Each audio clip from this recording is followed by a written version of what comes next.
Welcome back to Leeds Lately. Before we get into this video, if you could just do the good thing, hit that button down below, it would massively help me out.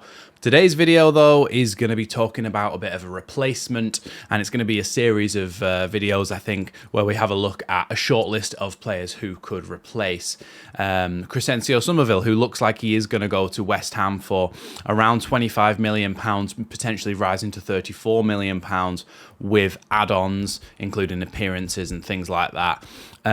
So we need someone to replace him. And I talked on Jer's podcast, so go and check that out. That'll be on Jer's channel now. Last night with Lockie, Jer, and Joe Blackburn about potential replacements, basically. One of the ones that I suggested was Jonathan Rowe, but Lockie assures me that people that he spoke to in the know at Norwich believe that Norwich won't accept less than 20 million for him, so it's not really on the menu. However, one that was mentioned was Morgan Whittaker from Plymouth. Now, Morgan Whittaker had a fantastic season last season in terms of goals and assists.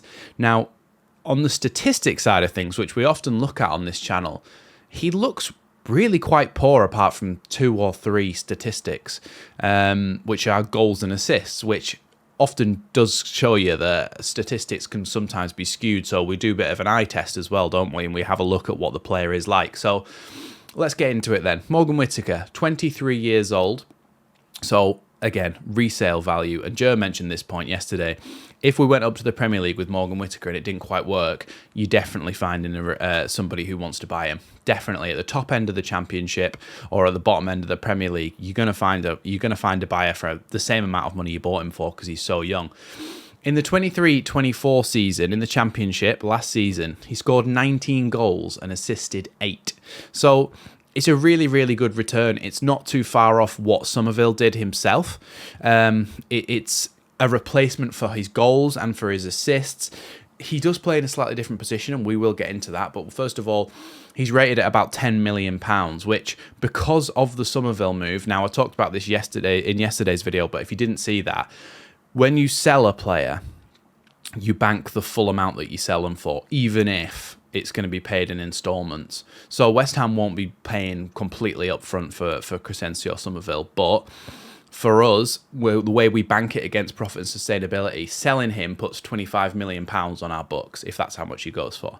So when you then look at potentially bringing people in, we can easily afford, within the rules of profit and sustainability, to spend £10-15 million on a player, on a replacement. So what do? I think we bring in Morgan Whittaker for £10 million, if that's the amount of money that we can get him for.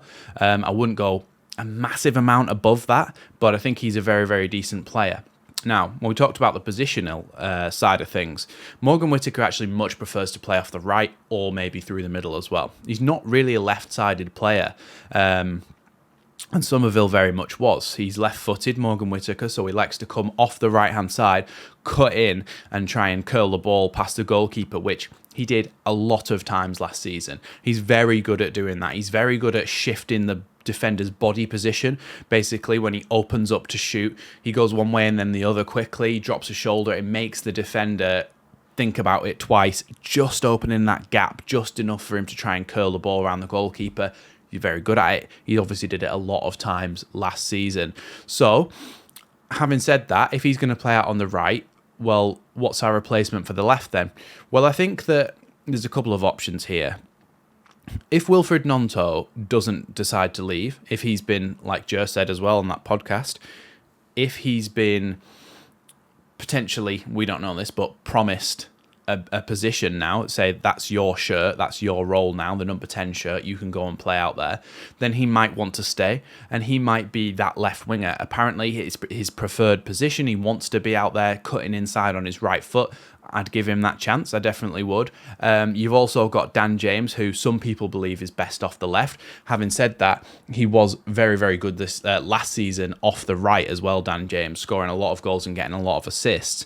So it'll be interesting to see what we do with that left-hand side, but I think we've got more than enough in terms of what can replace Somerville on that side of our pre-existing squad.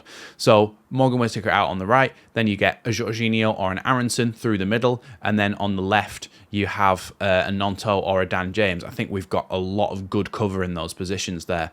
And the thing about Morgan Whittaker as well is he can play through the middle.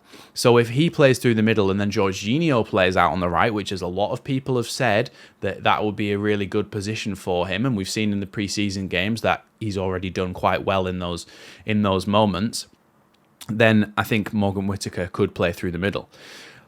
But if Morgan Whittaker, easy for me to say, does play out on the right, I also think he's good with his right foot. He's good at making use of those low crosses into the box. He's good at firing it across the corridor of uncertainty into the box for somebody like Mateo Joseph to get on the end of. I think he's got that in the locker, definitely accurate. He's got set pieces in the locker, whipping the ball in from any side, any free kick or corner on the right-hand side. Very, very good for him. And if Rothwell's on, he can take them from the left-hand side. So you get in-swingers from both sides. I think he's very, very good in that aspect. As well, he likes to tuck back inside at the back post. So when you're coming off the left-hand side, so let's say it's Nonto, let's say it's Aronson, Jorginho, whoever, when you're crossing the ball in and you're trying to fizz it across the face of goal in the corridor of uncertainty, you have your players making runs, right? So Mateo Joseph, and I believe he's going to get a lot of minutes this season, I hope he does, he loves a front post run. So he'll make that run, he'll potentially come inside just a little bit and then change angles and dart towards the front post, and we've seen him already do it a couple of times in pre-season and score a goal. Morgan Whittaker loves the back post. He likes to come off his wing, tuck inside, get ready to receive the ball from that cross across the box, open up his body and slot the ball away in the back of the net. He's very, very good at doing that. So he's the type of player who could really, really bolster our options in terms of that midfield. When you look at a squad, for me personally, I'd like to have two different options for every role. And if you've got players that can play multiple roles, that counts as well. But if you consider that for the two wide positions and the central position, so you've got your 10 and you've got your wingers on both sides, or forwards on both sides, attacking midfielders, you've got, let's count them, Aronson, Nonto, Jorginho, Dan James, and potentially Joel Pereira as well can play in the 10, which I know people won't agree with that much, but that. So you've got 5 positions for 3 roles, let's say. But I think you add Morgan Whittaker and you've got 6 positions for 3 roles. So you've got cover, you've got backup. You can afford to play an entirely different front 4 based on who's available, who's injured, whether it's a cup game. So I think we do need to bring in this extra player. Look, at the moment, we're only 1 player down because we lost Jayden Anthony back to his parent club, Bournemouth. So that puts us 1 player down. Okay, Aronson comes in, backfills that slot. Then you've got SUMMERVILLE leaving. So you've got 1 slot to fill. Personally, I think we reinvest the money into somebody like Morgan Whittaker, play him in that role. We'll quickly have a little look at his statistics and I'll show you what I mean, because I've now explained what type of player he is, the way he likes to play, skillful, good at shooting, good at opening up the opposition and good positionally. When you look at his statistics, this is what I was saying before, he doesn't look great. So it's important that we do the eye test on these players. So the things that are really good, non-penalty goals, so obviously goals that didn't come from penalty, 0.43 per 90, so almost a goal every 2 games. And he's in the 93rd percentile, so the top 7% compared to similar leagues. Shots total, 3.78 in the 98th percentile, so the top 2% of attacking midfielders / wingers in leagues that are compared to him based on the same amount of minutes that he's played. So he's way, way up there in terms of taking shots and scoring goals, which is really, really good. But when you actually look at the rest of his statistics, it's not that great. Like shot creating actions, which is one I always measure off, 3.53 per 90 puts him in the 49th percentile. So very, very average. It's not the worst thing in the world. It's just average.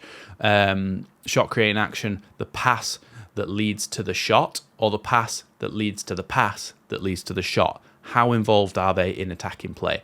he's about average. So it doesn't seem like he's massively a creator per se. But I do believe that with a team like Leeds being, let's face it, and I'm not being cocky here, a lot better than a team like Plymouth in terms of creating things and in terms of just being a football team, I feel like that statistic would go up a lot. The other thing is pass attempted and pass completion rate. 29.07 passes attempted per 90 with a 67.5% completion rate, which puts him in the 27th percentile and the 13th percentile, respectively. That's really low. 29 passes per 90 is not a lot at all. But when you're playing in a team like Plymouth, who a lot of the time would be playing on the counter-attack, trying to get forward in those moments of transition rather than dominating possession and dominating the ball, you're not going to get that much. But it shows that he's clinical, because when they do go in the counter-attack, a lot of the time he scores. 1 goal in every 2 games pretty much. So that's really, really good from him in terms of productivity, in terms of conversion rate. Progressive passes, 3.17. Okay, he's not. That's per 90. That's below average, 39th percentile. He's not going forward with his passes that much because he's the one that's receiving the ball. But even when you look at his progressive passes received, 6.89 per 90 puts him in the 45th percentile. He's very average for a lot of these statistics. Successful take-ons, 43rd percentile. Touches in the attacking penalty area, 38th percentile. He's really average for a lot of these statistics. And when you look at him, you go, okay, there's only 2 that are really in the green. He does like to carry the ball as well, though. He's above average for that in the 59th percentile with 3.22 progressive carries per game. So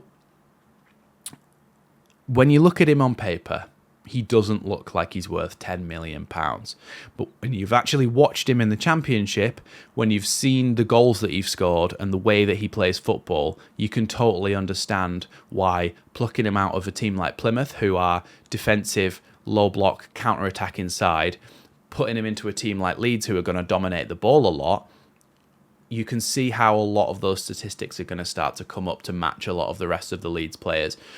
But the underlying things are there. He's clinical, he gets shots off, and he scores goals. And that is something that we need to replace with Somerville's game. Yes, in pre-season we have been seeing goals come from all over the park, including players like even Ilya Gruev. But in those forward areas, we do definitely need to replace at least some of Somerville's goals. You'd like to think that Whittaker will get a similar amount of goals, if not more, for Leeds, playing in a system where Leeds are going to have the ball a lot more. And we're also a very good counter-attack inside, which is one of his strengths. Let me know what you think about Whittaker down in the comments below. Thanks for watching Leeds Lately, and I'll see you in the next one.